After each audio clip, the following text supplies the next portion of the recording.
I have been with PwC for over 22 years now. So it was my first job after graduation from my master's. And I'm loving it, and probably will be my last job too. So my only job or career. But having said that, I have been through many cycles of experience within PwC. So when I started off with the firm, I was a trainee accountant. So I studied for 3 years to be a chartered accountant in the UK, and then pursued a sort of early stage career in auditing for a number of years.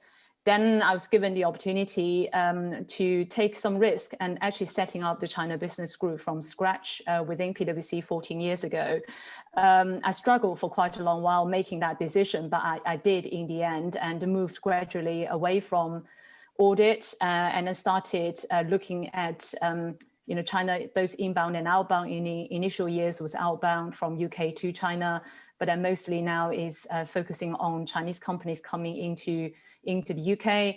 I then subsequently taken up an European level role, so in charge of 25 countries around Europe of our China Business Network in Europe. But now I also have another hat on within PwC, looking after our public sector clients. So, the HM government in the UK. So I work a lot with Foreign and Commonwealth and Development Office, Department for International Trade. So I deliver many projects for them, not just China related, but quite a lot of other things, international development, trade and investment. As of last week, I picked up another role setting up a new trade services across our global network, but starting with EMEA. Are there any glass ceilings? Yeah, I think there are, there are many. It's not just in professional sort of environment, but even for working class people, for all kinds of different sort of environments. I was a mentor at the 30% Club in the UK. That's, as some of you know, for senior female leaders in the UK. That's not just Chinese, that's across the society. Many female leaders I mentored through that network had glass ceilings, and then these are Caucasian or other ethnicity, not just Chinese. I actually think the biggest ceiling for our personal development is ourselves.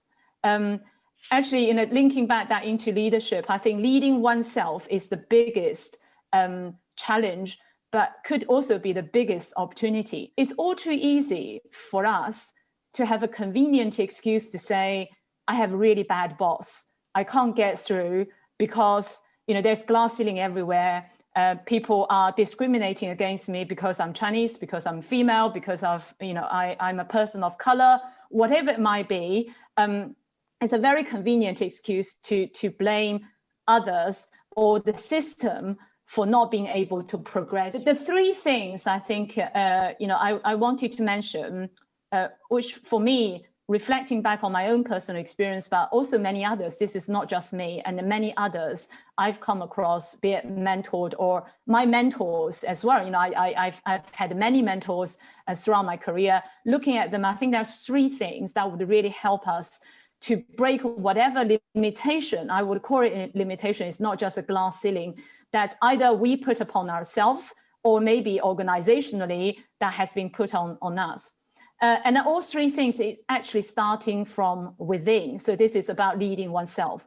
I think the first one is working smart. For those of us on the call today who's got a Chinese background, I think from quite early on, I mean, at least for me personally, everybody taught you to be diligent. You have to work hard. Listen to others. Listen to seniority. If you're told something, you go and do it.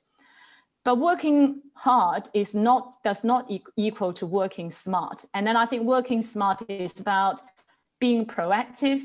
It's about persevere on the things that you do, but then do it in a way that you understand whether that actually meets expectation, and then whether that you actually understand other people's expectation in the first place, and also thinking about longer term consequences of what your immediate actions are. The second point then is around then creating value. And then I think that links into the working smart is understanding the value you would bring to the team, not just yourself, but for the whole team and your department, etc.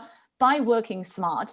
And then linking into the third point is that trust point. Because if you can work smart, you created value, then you then build that trust between you and the people around you. And once people trusted you, like the director I just mentioned, then they will make way for you, and then they will help you to progress in your career.